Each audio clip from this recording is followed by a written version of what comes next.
Bruno Marchal, mental coach à Montpellier, par Skype, par téléphone, par WhatsApp, par ce que vous voulez pour faire vos coachings. Et comme votre coaching va entraîner des changements dans votre couple, dans votre vie, puisque vous allez vous rapprocher de vos objectifs, vous avez ensuite 15 jours pour me contacter par écrit comme vous voulez pour faire le point sur votre situation et que je puisse vous aider dans votre nouvelle façon de vivre. Voilà, aujourd'hui une question de Valérie. Pourquoi les personnes qui font une thérapie très souvent divorcent et pourquoi l'un des deux protagonistes quitte souvent la thérapie. Alors par rapport à la première question, est-ce que les thérapies de couple entraînent plus de divorces que si la thérapie n'avait pas été entamée? Alors ça on n'en sait rien parce que par définition on ne peut pas savoir si la thérapie n'avait pas été faite, peut-être que le couple aurait été sauvé ou pas, donc ça on ne peut pas savoir, mais c'est vrai qu'effectivement beaucoup de personnes mettent beaucoup d'espoir dans une thérapie pour sauver leur couple et effectivement ils sont très souvent déçus, ça arrive, mais on ne pouvait pas savoir si c'est à cause de la thérapie ou si la thérapie a changé les choses ou pas. Pourquoi une des deux personnes quitte la thérapie souvent? Bien parce que souvent quand une des deux personnes est en crise, l'autre le force un petit peu ou lui demande de le faire, l'autre le fait un peu pour lui faire plaisir ou pour ne pas pour envenimer la situation. Et comme le thérapeute ne va pas lui dire exactement ce dont la personne attend, c'est-à-dire que c'est la faute de l'autre, qu'il est en souffrance, que l'autre ne l'aime plus, qu'il est un père narcissique, etc., etc., eh bien, la personne qui est en crise et dont le psy ne lui donne pas raison, entre guillemets, ne dit pas exactement ce qu'il entend, eh bien, la personne va penser que le psy est mauvais, et donc elle va quitter la relation. On préfère aller voir ses copains, ses copines qui disent la même chose que ce qu'on pense, que c'est la faute des autres, et plutôt qu'un thérapeute qui va vous aider à vous mettre face à vos responsabilités. Alors pourquoi effectivement ça sert à rien d'aller d'entamer une thérapie quand l'un des deux est en crise? Simplement parce que, comme je vous ai déjà expliqué, que la crise c'est symboliquement, métaphoriquement comme un incendie. Donc tout brûle, et quand tout brûle, c'est pas le moment de se dire comment on va reconstruire la maison, est-ce qu'on va mettre du papier peint dans la chambre ou pas. C'est d'abord de circonscrire l'incendie pour pas qu'il ne se propage, et ensuite l'éteindre. Et une fois qu'il sera éteint, on va pouvoir voir comment on fait, est-ce qu'on se reconstruit ensemble, est-ce qu'on reconstruit notre maison, etc., etc. Donc vous avez bien compris que faire une thérapie, ça ne sert à rien pendant la crise existentielle, mais ça peut servir avant ou ça peut servir après.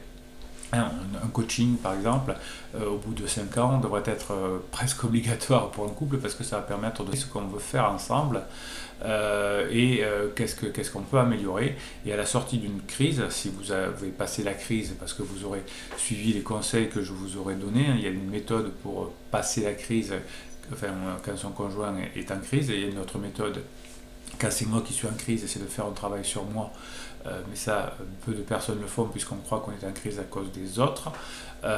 Donc le travail du coach à la sortie de la crise sera de vous aider, après vous avoir aidé pendant la crise, à attendre et ne pas mettre de l'huile sur le feu pour attendre que la crise se termine. Elle finit pas se terminer. Toutes les crises existentielles, toutes les crises de vie finissent pas se terminer, que ce soit la crise d'adolescence, de la vingtaine, de la trentaine, de la quarantaine, de la cinquantaine, tout ce que vous voulez. Et donc si on a réussi à ne pas mettre trop d'huile sur le feu quand on est le conjoint, eh bien on arrive à récupérer la situation, et c'est à ce moment-là, après une crise, où on se voit avec un coach ou un thérapeute. Alors le thérapeute c'est un peu différent, le thérapeute va vous aider à travailler sur le passé, sur pourquoi je me suis senti mal à un moment donné, donc on va travailler sur la relation au papa, à la maman, au tonton, etc. Et le coach va travailler sur comment on fait pour maintenant bien être ensemble, trouver ce que l'on veut faire et comment le faire. Alors je vous ai résumé un peu ce que devrait savoir faire le coach ou le thérapeute pour le couple, comme d'ailleurs le coach ou le thérapeute devrait savoir faire ça pour une personne quand elle ne sait plus trop où elle en est. C'est toujours de déterminer pour le couple qui se remet ensemble ou qui décide de repartir après la crise, la mission, la vision et la valeur, ou les valeurs. Mission, vision, valeur. Alors je vous ai pris quelques notes. Pour moi, la vision, c'est ce qui va vous relier du présent au futur. On va travailler sur la question de savoir qu'est-ce qu'on entreprend aujourd'hui pour que la destination soit la bonne. La vision, c'est ça, c'est qu'est-ce que j'entreprends aujourd'hui, qu'est-ce que je vais faire pour qu'on arrive à atteindre notre chemin. La mission, c'est qu'est-ce qui va être central dans notre nouveau couple, comment focaliser les énergies, comment on va mettre des ressources en place pour faire en sorte que le couple maintenant satisfasse les besoins de l'un et de l'autre.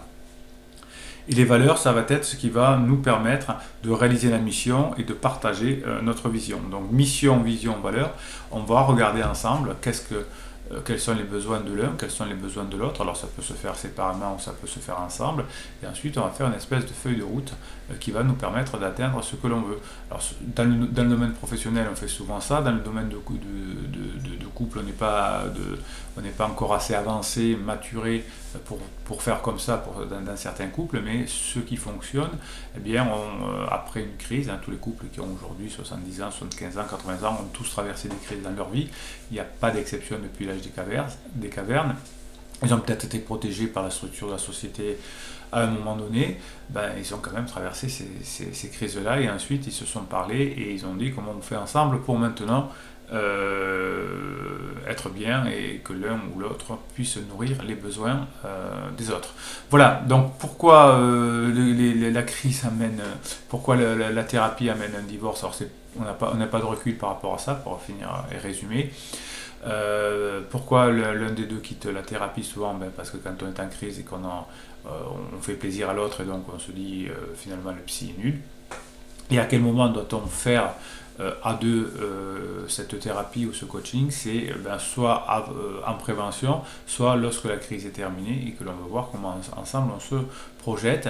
Et pour celui qui, pendant la crise, soit celui qui est en crise, s'il est suffisamment intelligent, qu'il a l'information, qui comprend qu'il est en crise, mais il va se faire aider pour trouver qu'est-ce qu'il veut dans l'avenir, ça va le faire diminuer son temps de crise, il souffrira moins, mais la plupart du temps on dit je suis en crise parce que c'est la faute de l'autre.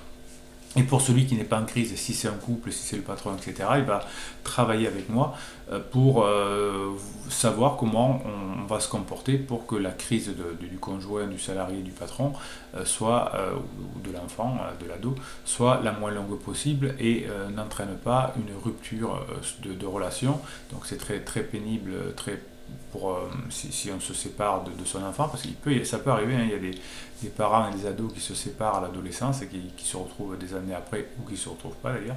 Et pour un couple qui a longtemps vécu ensemble, la crise existentielle peut être, et souvent, le plus souvent d'ailleurs, une cause de divorce. C'est pas parce qu'on ne s'aime plus, c'est parce qu'on traverse une crise et que l'autre ne sait pas forcément comment réagir parce qu'il n'a pas l'information. Voilà, donc si vous pensez que cette vidéo peut aider quelqu'un, soyez généreux, mettez un pouce en l'air et YouTube ou la plateforme sur laquelle vous regardez cette vidéo se chargera de proposer cette vidéo à d'autres personnes. Donc aimer, ça veut dire une autorisation de partager. Donc allez-y, peut-être que cette vidéo va aider quelqu'un qui est dans la souffrance ou qui est dans l'incompréhension. Pour vous faire plaisir, abonnez-vous à cette chaîne parce que vous aurez des posts qui vous seront réservés. Et puis nous sommes une communauté positive et bienveillante. Et donc nous mettons des commentaires pour nous faire avancer, pour nous donner des idées, pour nous faire part de témoignages. Et si vous avez des questions, évidemment j'y réponds, puisque si vous avez le bon goût et si vous prenez le temps de mettre une question, c'est tout à fait normal que je prenne le temps de vous répondre. C'est le principe de la communauté. Je vous souhaite une très bonne journée et je vous dis à très bientôt.